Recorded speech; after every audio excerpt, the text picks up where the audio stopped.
Good morning, or good afternoon, or good evening, depending on where you are in the world. My name is Sue Barnes. I am the Executive Director of AROHE, the Association of Retirement Organizations in Higher Education. We are sponsoring this webinar today. The title is Transforming Retirement, a Global Perspective. So we're going to be hearing from some colleagues from Ireland this morning. And so we're going to go ahead and get started. As I said, my name is Sue Barnes. I am a retiree from the University of California. I spent most of my career at UC Davis, but I retired from UCLA in Los Angeles. And I am AROHE's Executive Director in Retirement. I would first like to introduce our moderator this morning, Emil Nguyen from the University of California at Irvine. And Emil is going to be providing tech support this morning. He will be making sure that we get our raised hand feature working and helping me with spotlighting videos. And our first speaker today is going to be Christine O'Kelly. And Christine is the coordinator of the University Global Network led by Dublin City University in Ireland. Under her leadership, the network has expanded from 3 to 84 members globally. Christine was the former CEO of Ireland's Older Women's Network, and she works closely with Ireland's National Positive Aging Strategy Group and Age Friendly Ireland. A member of the Age Platform and the Covenant on Demographic Change in Europe, she's a passionate advocate for older adults. And Emil, the spotlight doesn't seem to be working. Jane Flynn, there we go. Jane, there's Christine. Hi, Christine. Sorry about that. And our next speaker will be Jane Flynn. And Jane manages the Health Innovation Pilot Program in Health Innovation Hub Ireland for Munster Technology University, MTU. She's also the chairperson of MTU's Age Friendly University Steering Group, which leads age-friendly activities across all 6 MTU campuses in the south of Ireland. Jane has a background.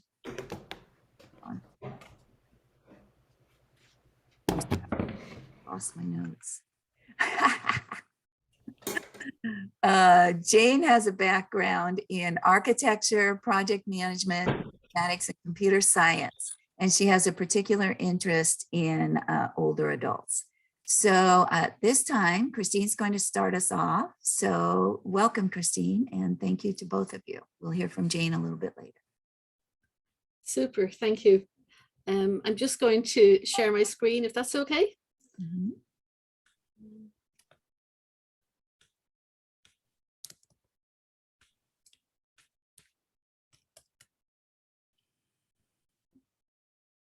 Can everybody see that okay?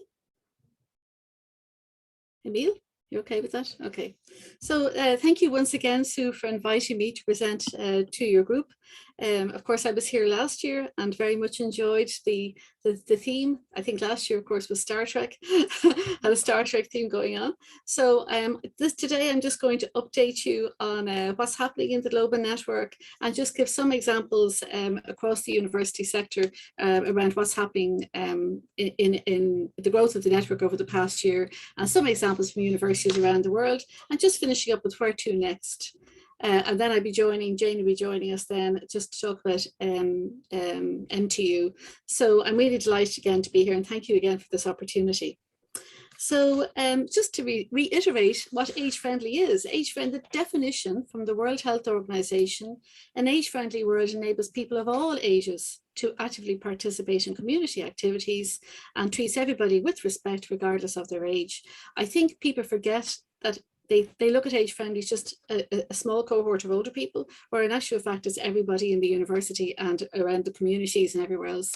And the definition of older people, of course, from the WHO is 65 plus, and within the European Union, we define older people as those aged 55 plus.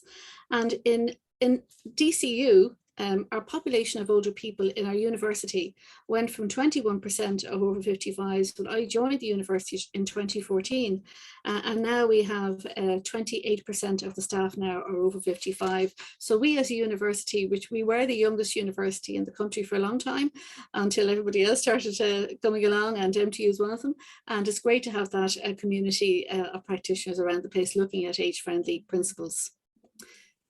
So there you go. The WHO Age-Friendly Cities Programme, as you know, has 8 domains. And in DCU, we started looking at what was interesting about the Age-Friendly Cities Programme.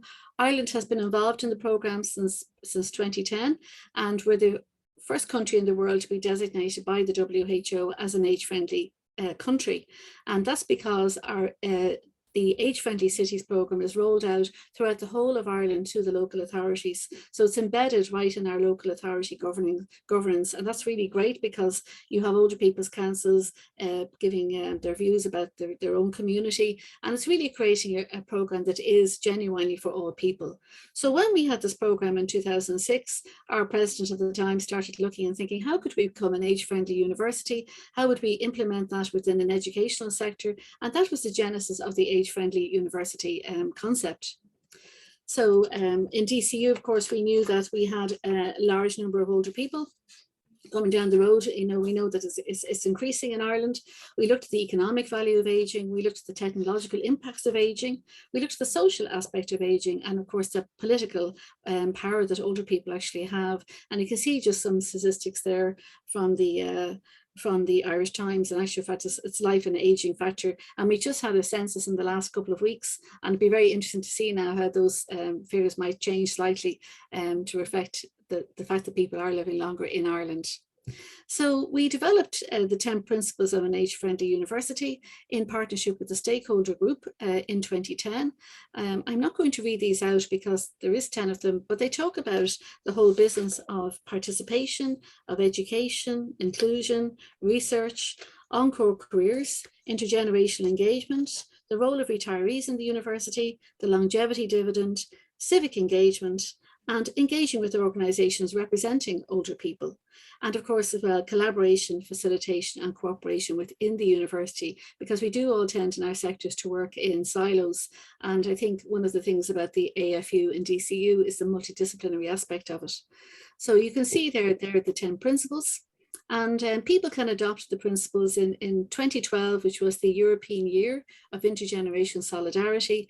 DCU launched these principles, and at the time, Arizona State decided they would like to adopt the principles, and also the University of Strathclyde. So that was the genesis of a global network, which we actually weren't expecting, because we were thinking about this for our own university. And then when we saw universities really embracing this, it was fantastic.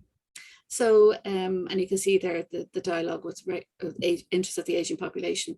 So you can see here the milestones. So we started in 2010, and what's happened since then, we've held 3 international conferences. Our last one, of course, had to be online. It's around the silver economy. And since the last time I spoke to you, we've gone, it's 95 universities up until the end of April. And in the last couple of weeks, that's actually increased to 97.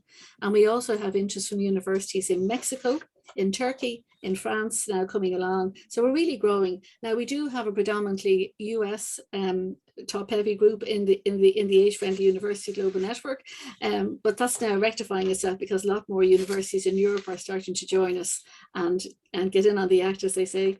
So it's been a really interesting roller coaster experience, and I think clearly the principles have sort of, I suppose they bring a cohesive response to aging, and it's a framework for how we might think about aging in higher education. Another aspect of our conference that I also also wanted to speak about as well, the future of aging in the silver economy, was the contribution that Age-Friendly University Global members made to the conference, with submissions from demonstrating the breadth of research across key areas of interest to us in Age-Friendly University. Also at this point, I'd also like to convey my thanks to Dr. Roger Baldwin, who I think many of you know in AROHE, who shared the role of academic director for the conference with one of our DCU colleagues. And Roger certainly brought a wealth of expertise and insight to the role, and I was very grateful for his support and his input, because really it's very difficult when you're trying to look at all these different papers coming in and see, you know, do they meet the criteria, you know, are they suitable, are they of interest? And Roger really played a blinder for us, and he was very, very interested, and it was great to have that engagement from the Global Network members, both in presenting, contributing and leading in aspects of the conference. So I'm going to just speak about DCU's activities at the moment before I go on to what's happening globally. And you can see here, these are sort of some of the things we're working on in DCU.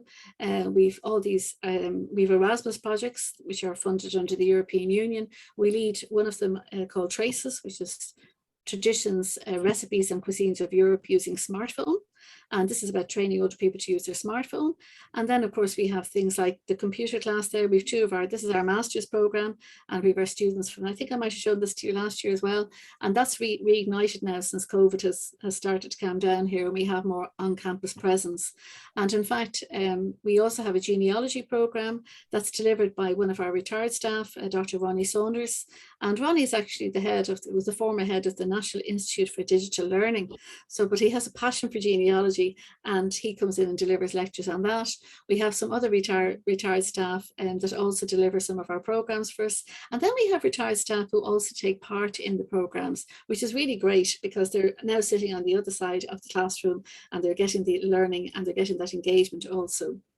You can see there we take part. We also hosted this year the Global Intergenerational Week on behalf of Ireland. We have a program Facing into Change that's starting next week, and it looks at when people are coming into retirement, really looking and examining about where they are now and where do they want to be.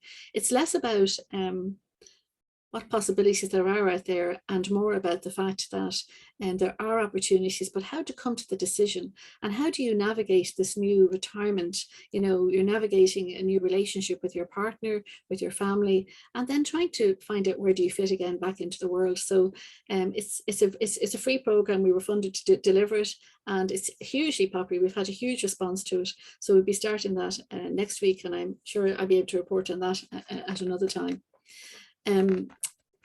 The other thing I just want to mention is we also have an opportunity for people to come into the university and take our programs for audit. So this is a mature student that came in 2020, and she came in just to do a taster course, and then ended up coming back to do an undergraduate degree, and which is fantastic. And then we have Simon Bridge here, the gentleman on my right, he just got his doctorate thesis, and he's 76. And Simon had an extensive background working with enterprising business and entrepreneurs, and he graduated from an Irish group's Fiontar and Scull na Gaeilge in Ireland in DCU. And his thesis focused on a specific aspect in the business world that interested him for some time. So at 76, he said, I'm not too old to come back in. And it was fantastic to have him as part of the university. And we have lots of people coming in that want to go on and do master's degrees, or they want to do their PhDs. And I just saw one of our global members today, actually, on a YouTube clip, who's the University of Maryland, a lady who was 88, and she's just got her undergraduate degree, which is fantastic. So it's great to see that happening. And I think that's going to become more the norm than the exception as we all age around the world. And the other thing too we're very involved in is the global campaign to combat ageism. And the idea around it, especially in DCU, is the whole idea of immersing people in with our undergraduate students, so that we don't have people ghettoized on the university campus. So if they're going to be coming in to do a program, they're coming in and sitting beside the traditional cohort of students, which is the 18 to 23-year-olds. And it's fantastic to have that, because that's the only way we're really going to challenge ageism. We do an Intergenerational Schools Award every year. We have a big program of events going on throughout the year. And if you'd like to look at any of these, have a look at this document here, DCU Age Friendly University Activities Review. And I have a link here that I can send on to you with that. And it looks at mapping how we mapped the principles in the last 5 years, of all the activities we did in DCU. And it gives an idea of the type of things we've been doing. And then, of course, course, we have our global network meetings. This last was on COVID. We're supposed to be having one now. We had to postpone it because the speaker was sick, but that'll be on again. So there's lots of things happening, certainly in DCU, and for staff and for students and for older people coming into the university. So there's no reason why people say, God, I have nothing to do, or I'm bored at home, or, you know, or that I don't know where I'm going to. These are all going on in DCU and in other universities around the world who are part of the age-friendly global network. So one of the things I'm going to see, can I see my colleague here, Professor Guikar, on the call, and I'll be talking about, he's in the University of Maribor, and they've been doing some really interesting work in establishing a Emeriti Professors Group. And I think Sue and Roger took part in that quite recently in a seminar that I was hoping to present at, but I had a family bereavement and couldn't attend. So just some of the work that's going on. This university is the University of Manitoba, and Manitoba was the first Canadian university to join the network some time ago. And they've had to put a stop to some of their activities during COVID because I think they were pretty badly hit with the virus, as we all were around the world, but there was particular issues in Manitoba. And they actually have a website. They have a newsletter. They do a coverage. Their retirees have this newsletter to go out and talk about all the activities in the university and opportunities to engage. And also their retired staff are able to keep their email address to the university. So they're able to keep that connection going. They have a large gathering at the university, and the president keeps them in the loop as to new developments within the university. And the Centre of Aging, which is led up by Professor Michelle Porter, who's our AFU champion there, is currently working with 2 associate vice presidents to enhance the role of retirees at the university. So I think there'll be lots more to report on that as the year unfolds. But it's very interesting that they're actually doing this now, and they're looking at retirees within the context of the 10 principles. Then we have the Open University of the Philippines, and Professor Flor is there, and he runs, they have a massive number of attendees for participants in that program. And in actual fact, it's linked to the University of the Philippines. So they have their senior academics are in active service until the age of 70. Other universities of the Philippines campuses generally follow a mandatory retirement age of 65, so it has that extra 5 years. Also, retired faculty members from the Faculty of Information and Communication Studies serve as adjunct professors to their master's and doctoral programs, and teaching loads up to 6 credits, credit units per semester. And they also serve as members and chairs of graduate advisory committees as well. And they're the only constituent unit of the University of the Philippines that currently holds membership of the Age-Friendly Universities Global Network. And they have loads of activities going on there in aging, bringing people in from the community and also engaging with the students. And I think I remember when I spoke to Flora last, he told me they had 46,000 students, so it's huge what they're doing. You know, it's really fantastic the type of work they're doing. Then we have the University of Murcia, and that's in Spain. And in fact, Dr. Espinosa will be coming over to join me on Monday next for 2 weeks in DCU. Will be coming over to visit me and look at possibilities of working collaboratively and seeing how we can expand on the activities in Murcia. And they're implementing different actions to engage retired staff from their university. From the local and regional departments related to higher education. For instance, they're running a new program called the University of Experience, and that combines seminars taught by retired staff with talks taught by intergenerational working groups made up of university students, vocational students, and older adults. So the University of Experience is the consequence of a collaboration among different institutions within the university. So it's the School of Health and Social Sciences, and then it's a charity external to the university called Fundación Ponsamar, which is a local charity that's dedicated to giving older people an opportunity to engage and fulfill lives by providing exceptional levels of care. And the chair of gerontology at the University of Murcia oversees this group.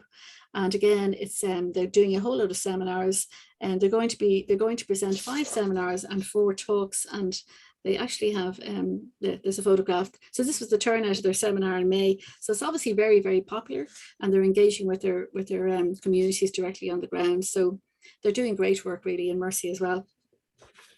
My next university I want to mention is the University of Queensland in Australia. I did mention it at the last AROHE seminar I spoke at, and talked about it in a different context. But what's interesting about Queensland now is they're connecting with the retired professors and academic staff.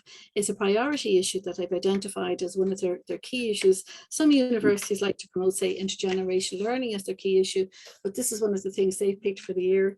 And they already have a policy in place with regard to supporting and encouraging retired staff to maintain a connection with the university.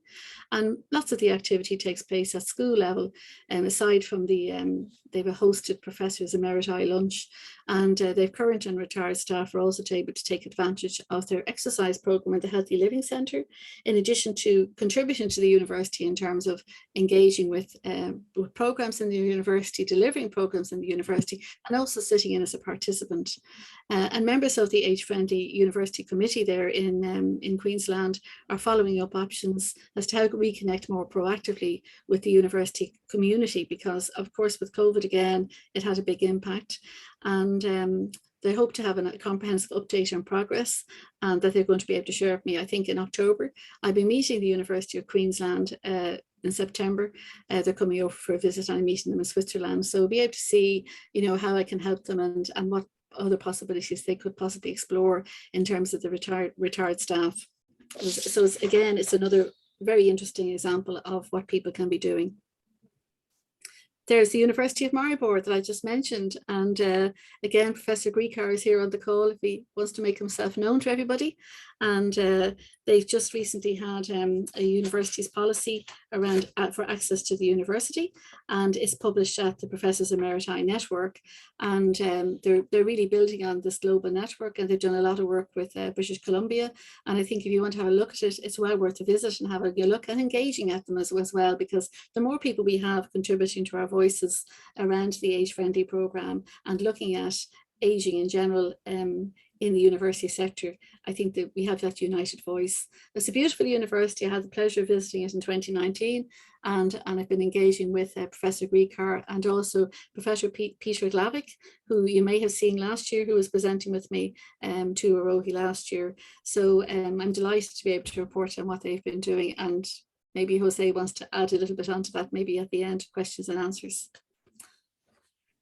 Then we have the University of Zurich, and the University of Zurich is brand new. They've only just recently joined the network, and again, we're doing some work with them and Queensland at the same time, and that's why I'm going to Zurich in September. And they're really, really very keen on the whole 10 principles, and they've embraced all of them. And I probably should have said at the outset, you don't have to do all of the 10 principles, and it's not prescriptive about how you're implementing them. Some people are implementing them under equality, diversity and inclusion. Some people are looking at them in terms of teaching and learning. Some are looking at them in terms of research. The University of Maastricht, for example, in the Netherlands, only looks at it in terms of the retired staff. But the University of Zurich has really engaged in it with all 10 principles, and has set out a very, very comprehensive plan about what they're doing currently, and also their short-term goals and then their longer-term goals. So people of all ages can enroll at the University of Zurich if they fulfill the entrance requirements. Anybody older than 16 has access to auditor status, so they can do the programs for audit, and there's no age limit exists for continuing education. Lectures and courses tailored to persons 60 plus are offered right across all faculties. Alumni, emeriti and senior practitioners participate in teaching as guest lecturers across several faculties. They have a large research centre, and they're working on a priority programme, Dynamics of Healthy Ageing. They have a Competence Citizen Science Centre. They have a Healthy Longevity Innovation Cluster, and they have a senior university network that ensure commitment to co-created and participatory ageing research. And the Citizen Science Centre is led up by some of the retired staff in Zurich.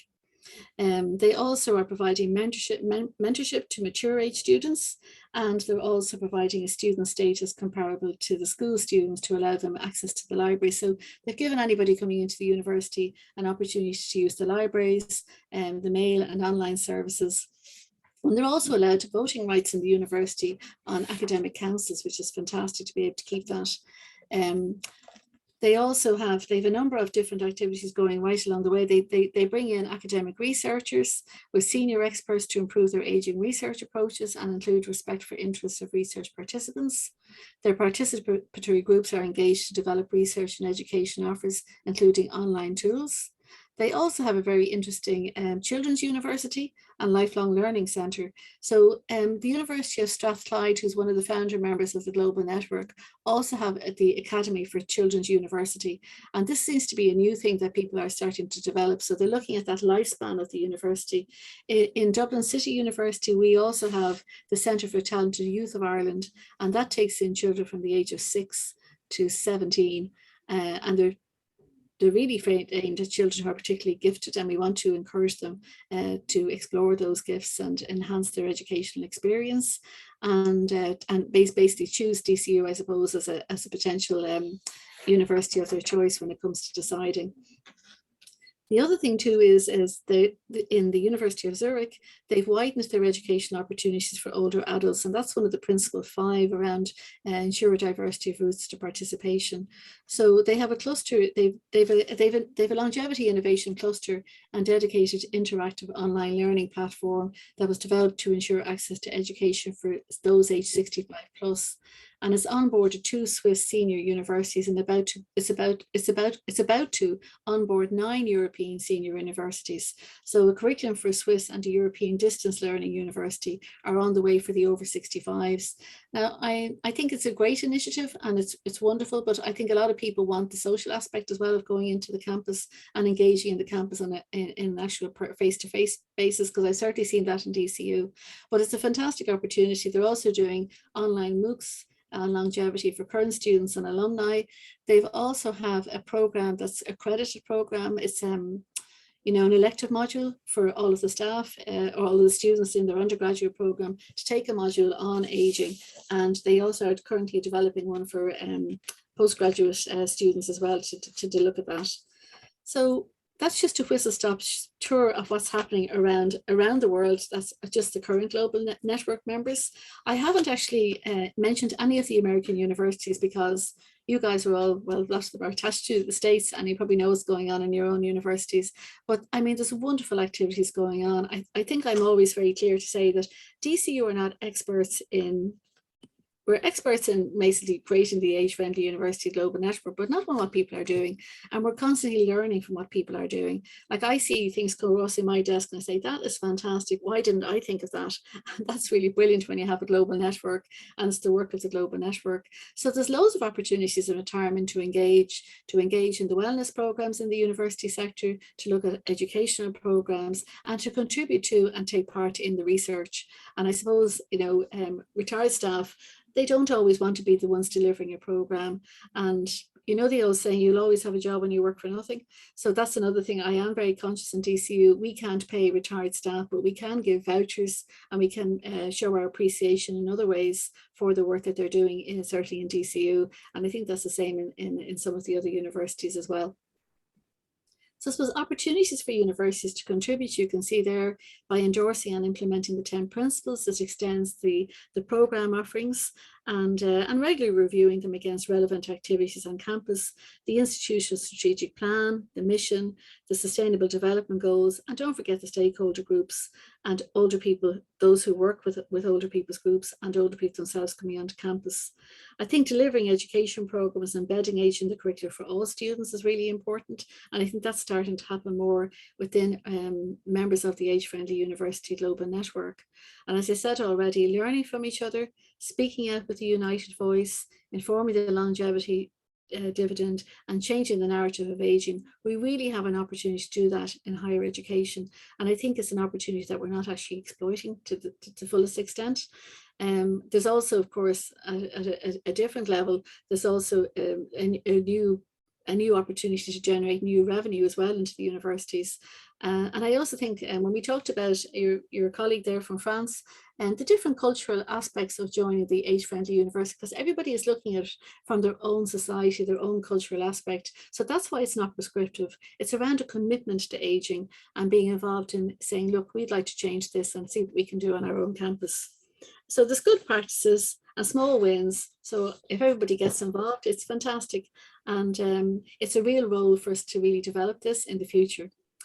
The last thing I just want to mention here is where to next for the global network. We're 10 years in DCU, an age-friendly university this September. We don't actually have a governance, I wouldn't say we don't have a governance, so we do have a governance plan for the age-friendly global network, but we're rubber stamping that this year. We also have in sight now a new global oversight committee.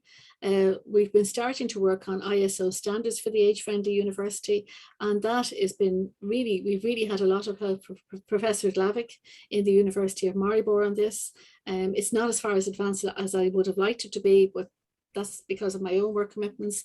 And then we're celebrating, we have a number of events this year that we're celebrating 10 years of being an age-friendly university. And in September, we will also be launching a newly dedicated AFU Global Network website. And there is no current cost to join the global network. And that has, in effect, I suppose, limited some of the plans we would like to do. And we will be introducing a small stipend or a small subscription fee for it going forward. And that's why we want to really have the website. So all of the work to date we've been doing with, I suppose, a grace and favor basis. And we've had fantastic commitment from our colleagues right around the world. And I think we've learned a lot, and we still have more to learn. So that's what we're doing at the moment. And I hope it's of interest to you. And I think my colleague, Jane O'Flynn from Munster Technology University, she'll talk about what's happening there. They're a brand new member of the Global Network in Ireland. And I'm really delighted to be sharing the platform with her here today. So thank you, Sue. The floor is yours, Jane. Thank you. I think you just need to sharing your screen, Christine. Stop sharing, yeah. And I'd like to remind everybody, we are recording. We will send a link to the recording after we post this on our website. We'll also send you the slides though, because there's a lot of great links in Christine's slides, and there was a lot of information. And I don't know, Christine, if you could share your notes, because you had so many great things to share that beyond what was in your slides. So we'll talk about that, but go ahead. So just checking, can you see my slide? Yes. Excellent. Thank you. So yes, good morning, good afternoon, good evening, wherever you are. For us, it's 5:30 in the evening. My name is Jane O'Flynn, and I work at Munster Technological University. And I've had an interest, I suppose, in age-friendly activities. I met Christine at the conference in 2018 and was really impressed with the work that they were doing there. So just to maybe just tell you a little bit about Munster Technology University. We are based in the south of Ireland, in the province of Munster. We have a number of campuses in County Cork and County Kerry, right on the south coast. But I suppose what's interesting is that we're a very new university, but as I say here, we actually do have a long history. So we were founded this last year, the 1st of January, 2021, but our history goes back to 1807 with the Royal Cork Institute. We had a school of music in 1878 in Cork, and then the Crawford Municipal Technical Institute was founded in 1912, and that was technical learning and in Cork at that stage. And then in the 70s, the government developed a number of regional technical colleges, and Cork had one regional technical college, Tralee in Kerry had another in the 70s, and these were throughout the country, and it was at a sort of a regional technical level rather than university or college level. And these colleges in the 1997 were developed further into institutes of technology. And their focus, I suppose, in institutes of technology and in the regional technical colleges is direct a reaction to what employers need in the community and students, preparing them for the workforce. And we would have from apprenticeship level students right up to PhDs. And then, as I say, the 1st of January last year, we became Munster Technological University and joined the two institutes of technology.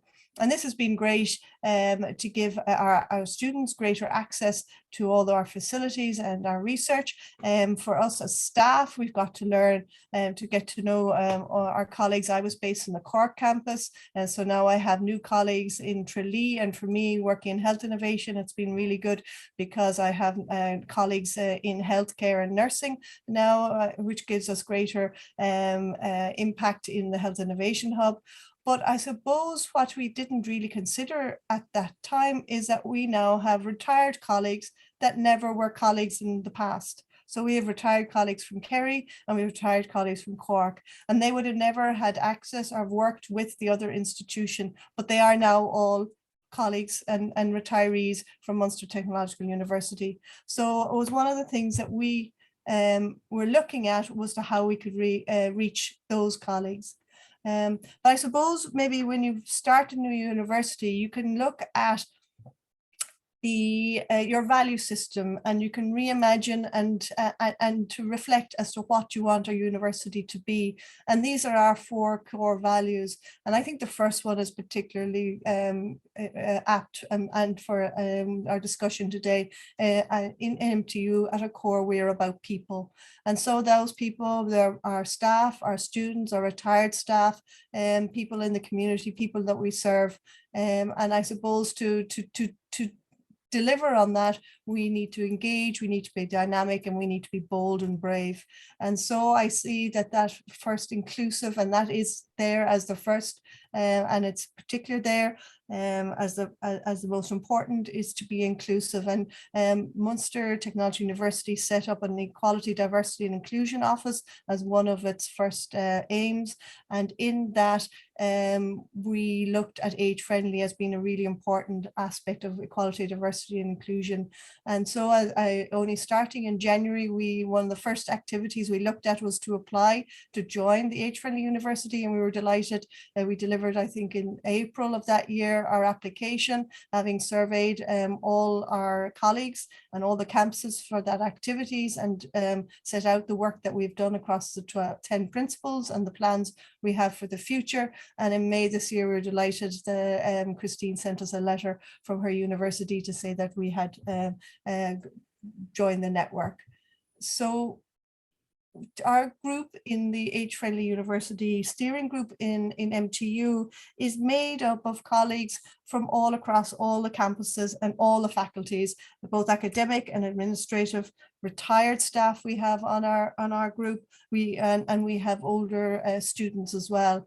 And for me personally, it's been great because I've got to know a whole load of colleagues, even within on my own campus and across all the campuses that I hadn't worked with before, because I think we kind of get stuck in our little silos at times, and the age friendly initiative crosses all campuses, and the sports and leisure interested in the sports activities with older people, the HR and interested in that retiree staff, the food scientists are into nutrition for older people, the research and technology, maybe looking into assisted living technologies. It just cuts across the music department into activities and music for older people, the arts. Are looking at graduates that are older. Our entrepreneurship center is looking at older entrepreneurs and the silver economy. And it's really interesting to get all the different perspectives. So our group are looking to aim to support older people working or studying in the university, to engage actively with our retired staff, to enhance older people's access to the cultural and recreational activities, and to promote intergenerational learning and research responding to the needs of older people. And I suppose these are we look at all 10 principles, but these are the core ones that we want to focus on initially and to work out from there. But what do our retired staff actually want? And that is important, engaging actively. We found as a group, we had some ideas, but we really didn't know if they resonated with our retired staff. And so our president sent out an invitation for retired staff to join her at a sort of informal meeting in our council chamber. And we had a number of staff from who had retired out of both our merged institutes, and we shared our ideas and what we might like to do in the future. And so that was really fruitful to get it even come up. I think the Kerry group already had an annual golf tour competition. So the Cork retirees now are going down to see if they can beat them this year for the first time. Am I moving? And one of the things that we are working towards at the moment is formalizing that new retired staff association between the different groups that are already existing, so that we can hopefully react and interact with the retired association. And I'd love to have, if you have any suggestions of how that is best done, and from the groups here and the comments at the end, would really appreciate that. One of the things that we decided at that council chamber meeting earlier this year was that we would hold open door events for all our campuses. So we have 6 campuses, and we also have, we're very lucky to have the Blackrock Castle there on the bottom right as a science and observatory exhibition space as well. So we have we've already conducted 3. There's another one on tomorrow and 3 more in June that covers all the different campuses.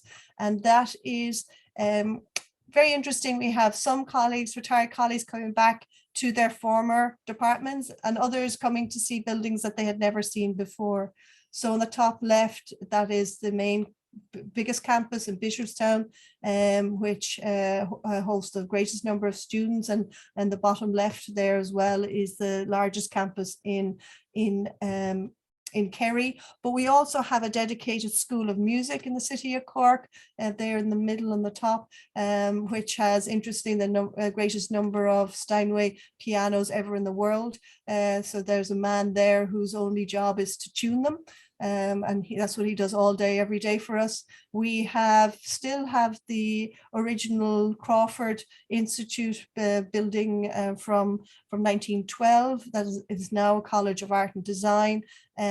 We are a maritime nation, and we have the National Maritime College of Ireland as part of MTU, where we educate sailors from all over the world on seafaring activities. And then, as I say, we from the 16th century, Blackrock Castle, which is our iconic building in Cork. It's on our coat of arms. It sits there on the edge of the river and defends us. Is actually now an observatory, and you can see that the top of the castle that opens up to the night skies, telescopes at night, and it is used as a science and observatory exhibition center. It does also have active research going on as well. So we've been doing that in the last few weeks, and this was one of the School of Music. So we had a group, and we were welcomed by the president, joined us that day, and we definitely were intergenerational, because one retired colleague brought along his daughter and his 11-week-old granddaughter, who seemed to sleep through all the music recitals that we had that day. And it was really nice. One of the gentlemen there retired from the School of Music 20 years ago, before this new building had been constructed. So he got to explore the building and meet colleagues that he hadn't seen for quite a long time. And then we were really honored that some of the students of the School of Music performed for us on a recital, and it was lovely to see that the next talent of the younger generations coming through. Another one of the visits that we were on last week was in the Blackrock Castle Observatory. So these colleagues went to tour this, and I'd seen this as being a benefit to the retired colleagues to come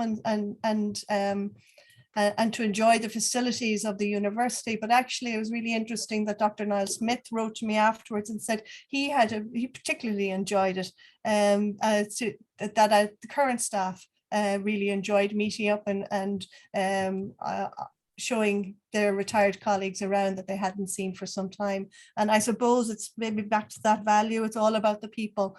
I think Cork, and Kerry are particularly good at those keeping up in friendships and working with people. But it's not just visits and open doors. And some of these sort of look at now, maybe some of the other activities that are happening. And I think participation is really important. And I just picked out two here around music, in that the Fleischmann Choir is an amateur choir, part of the university, which is 140 members. And they range from the students in the college right up to retirees. And they do a range of events, a little bit curtailed during COVID, but now back again, and they specialize in singing large scale works and choir. And I think that that is lovely to see people enjoying and creating music together. And in line with that, there's looking, one of the new activities is the ukulele band. And this idea is to bring together students, staff and retired staff to learn and to play music together. And I look forward to hearing the results of their work. Another interesting approach, and this sort of works came about as well because of the Age Friendly Ireland programme that Christine spoke about earlier, in that Cork County Council, like every local authority in the country, has an age friendly initiative and an older persons council. And I had a background in architecture, and always when I was a student and we designed fictitious houses designs and fictitious briefs, and it was quite difficult to imagine who you were designing these buildings for as part of your student projects. And so what we did in MTU, we worked with Cork County Council and the Older Persons Council and the Students of Architecture, who now have, I think it's in its 4th or 5th year, a design competition every year for the second year housing student project, where the persons of the older council come to the students and describe the brief of what is required for an age-friendly housing development. And the council proposes a site, a real site, and which is in one of the age-friendly towns in the county. And the students go and measure and survey the site. They get the brief from their lecturers, but also from the older persons, and then they go away and do their design and come back and are assessed then by both their own staff, but by the Older Persons Council as well. And there's a very valuable prize for the students. 2 students get to intern with the County Council in their architecture department for the summer, and there's a travelling scholarship bursary as well. And this competition actually was recognised nationally at the National Age Friendly Ireland Awards just last year, or maybe it was the year before. I don't know, COVID has affected my timescale.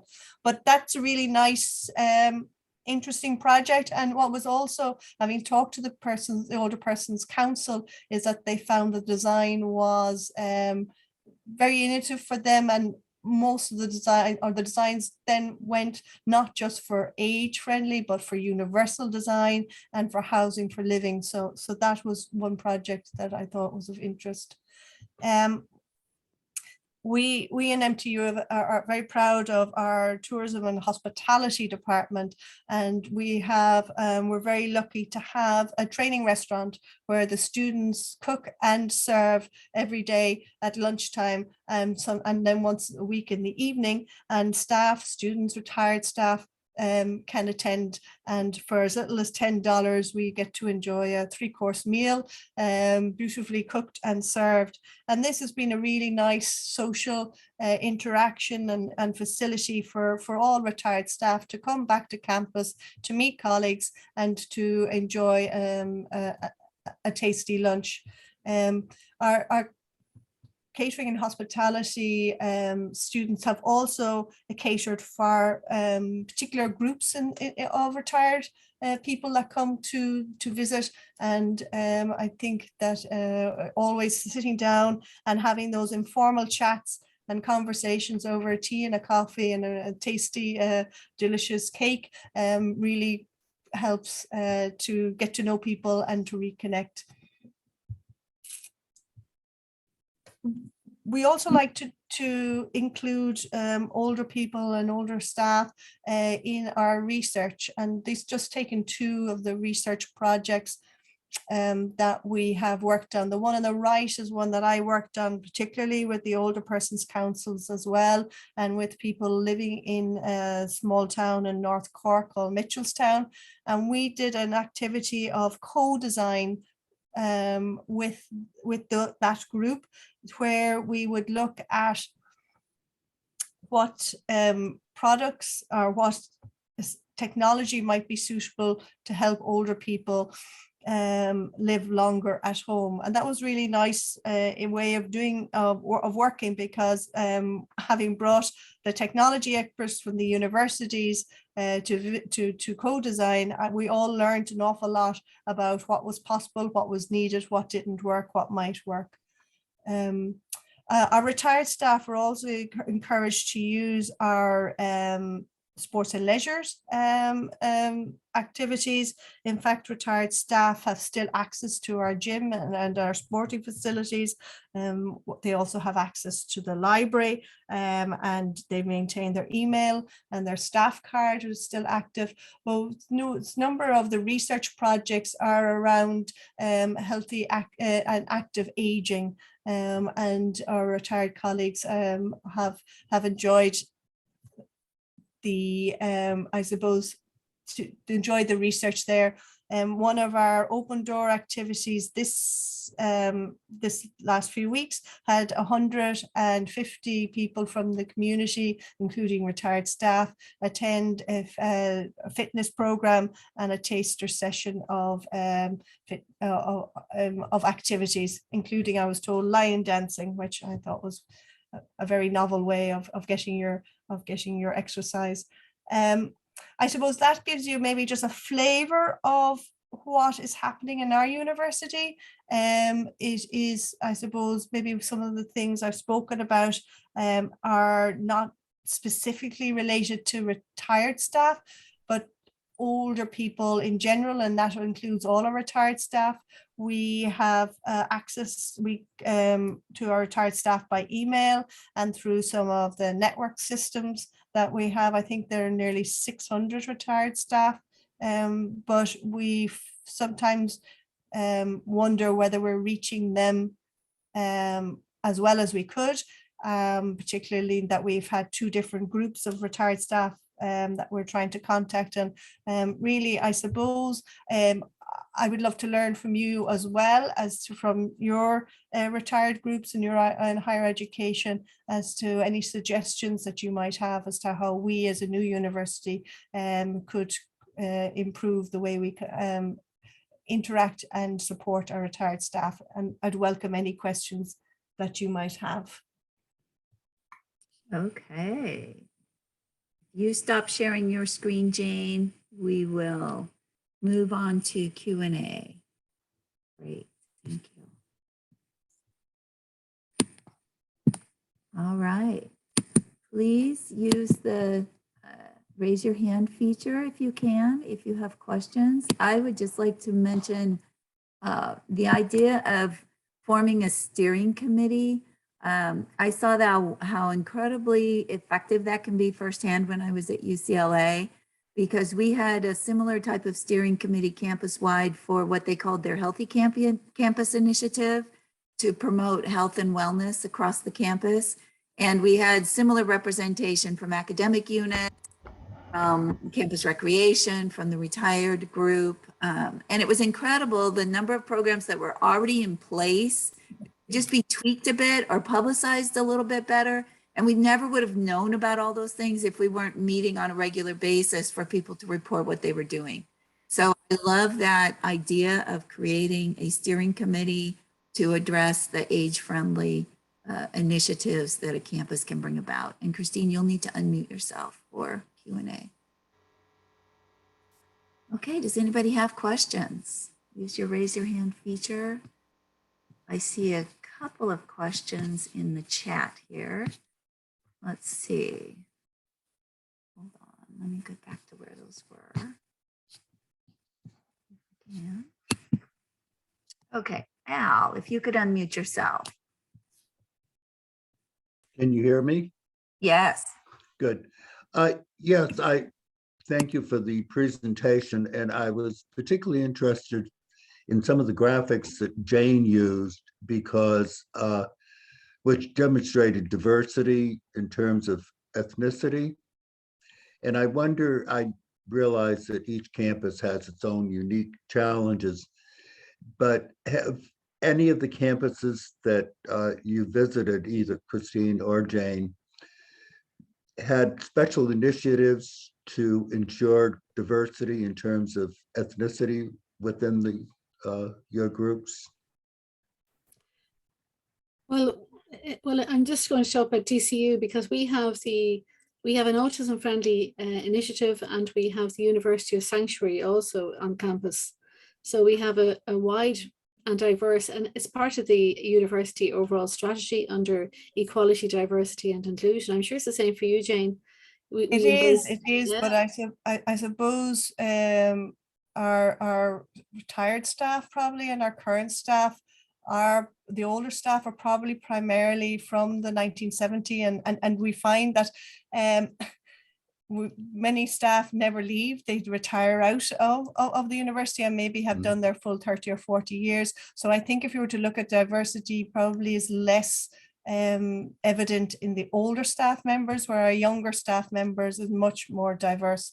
And I suppose some of the photographs I showed wouldn't necessarily be of our staff, but it is a conscious decision that we have, and that we're trying to reflect that diversity. And particularly, I suppose it might be more of our younger, maybe that's sort of just the impression I have on campus.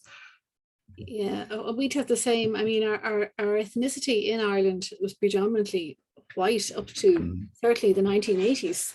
And I grew up in Dublin, in the capital city, and there was no diversity of ethnicity in capital city. And we had Phil Innes from, a famous rock group, and we had one or two other people, but everybody knew them because they were different. We have much more diversity now than we've ever had before, and it's fantastic. That we have that. So it's reflected certainly in our younger staff members. Absolutely. And Cork was worse than Dublin, Christine, because our diversity was, I had one girl from Dublin in my school class. So we were predominantly Cork and maybe Kerry. So I think it's been great that our program has widened so much, and it's more welcoming now. We have obviously Ukrainian students coming in as well.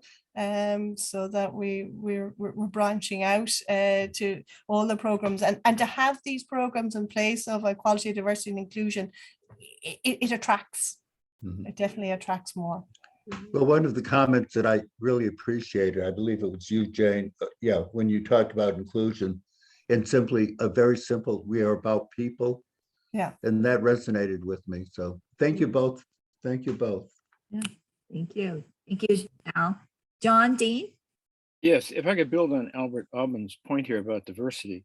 It seems to me we're discussing diversity because age and ageism is itself diversity. And I worked in a culture here in France and in Western Europe where there are two main problems. Number one, a very, very low percentage of older students, about 1% in France. So you present it like it's an integral part, like it's a 2-digit percentage of your school, which is not here. It's not part of the culture, it's not part of the mores. And the second thing is that if you are 65 or older, usually 65, 66, it is illegal for you to teach in higher education. So, and I know that's the case in the Netherlands, and I believe it's also the case in Germany, and a lot of other Western European systems. So you present a very rosy picture of retirees, when in fact, people are effectively excluded because of laws So what are we talking about? Are we talking about Ireland where things work, or America where things work? Or are we really talking about a global perspective? I think that it was certainly at a European level, I think we all work off the same blueprint, which is people are unable to work for, because it's to do with the pensions framework, I think, as well, John. You know, because I think I said when I talk about DCU staff involved, we can't pay staff, but we're able to give them vouchers or other things in return for that. It's not just, no, right, there's the pension issue, but that's not the key. The key factor is they now, for 10 years now, they hire people on part-time by hours, or they hire people by 9-month contracts. Doesn't go into your pension.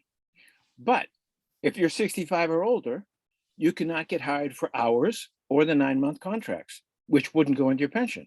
So the system itself blocks older people from working. Yeah, Jane. My understanding in Ireland, I workers- could be corrected, is that we're in the university, they're allowed to work till they're 70, but they can retire 70, when they're 65. And in fact, by the time I get that age, I think it's 68 anyway. The retirement age has gone up, but Yeah. Well, there's no mandatory retirement age in Ireland. It's when you can draw down your state pension. But certainly in higher education, we can work for full salary up until we're 70. Yeah, we don't have any mandatory retirement age here. Well, I So- guess what I'm getting is for people 65 and older teaching, there's requirements to be adjunct, part-time, substitute teachers, if you wish, whatever you want to call it, okay? And it's illegal in a lot of other systems from 65 or over. You can't be an adjunct because of your age. Right. So, Okay. and there are people, like you see in the States, people, older people working well into their 70s, sometimes their 80s. I know one guy who was teaching was 91, okay? It depends how you could, there be health checks, etc. But it seems to me you're kind of putting the cart before the horse by talking about successfully functioning retirement systems when there are other systems, like major systems in Western Europe, that exclude people this age. Mhm. Well, yeah, I mean, clearly there's an issue in different countries in different ways. Unfortunately, I mean, there used to be a mandatory retirement age in the US too, but that was Yep. eliminated many years ago. And in the UK, they got rid of it in the UK. Yeah, so I guess we can hope with, as it is a culture change. What we're talking about is a culture change, and culture change can bring about changes to laws too. So, it's a difficult situation. Obviously, if people are excluded because of the law, there's not much you can do, but hopefully that would change in other countries as well. I don't know if either of you have thoughts on that, Jane or Christine. I'm just thinking with more European universities joining the network, I think that this might become, obviously it's an issue in France, and you mentioned Netherlands and Germany. I mean, maybe that's the strength of a network, can actually Bring that to bear. lobby at European level for changes. But there's already Collective voice. the EU Green Paper on Aging. There was a consultation on that last year, and one of the big areas they have is around looking at extending the working lives and looking at our pensions framework and seeing. I mean, the International Labour Organization has done some work on this around the whole business of transitioning people to the pensions. And so in Ireland, our big concern is, to be honest with you, John, is at the moment they're going to be introducing a mandatory ring-fenced pension plan now for young people coming into the workforce, because we haven't enough pension contributions for older people at the moment, because we have the same issue you have in France probably. We 5 workers for every 1 pensioner now, and we will have 2 workers for every 1 pensioner in the future. And the problem is now is that, well, in Ireland, and our concern in Ireland is, and we made a submission on this, was saying, yes, we would agree with ring fencing pension contributions and giving people a longer opportunity to work. But there's 2 problems. First of all, it's employers. Employers sometimes don't want to keep people on because they feel it's blocking the younger people coming up. And this happened in the University of Maastricht, and they were very concerned about this. And then the second thing is, when pension plans are there, the government sometimes sees this as a slush fund that they can dip into, to offset some fiscal deficit down the road. So, but the European Union is trying to do something to standardize all of the situation, the whole framework in Europe at the moment.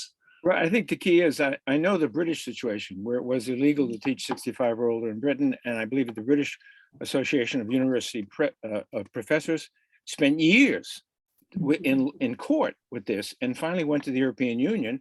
The European Union get a judgment against the British Ministry of Education, whatever it's called. And now you can teach beyond 65 in England. So it takes that concern. It's like breaking segregation in America in the 1950s. It's a very hardcore situation. And I'm happy that you have a happy situation, but a lot of people are excluded from this possibility. And not because of pension, just to be able to work part-time, after 65. You say, yeah, I suppose it's, we're a small island and we don't have this problem, not that we don't have the problem, but isn't to the same extent it is in the rest of Europe. And I see Jose laughing there. Jose, do you want to say something about that?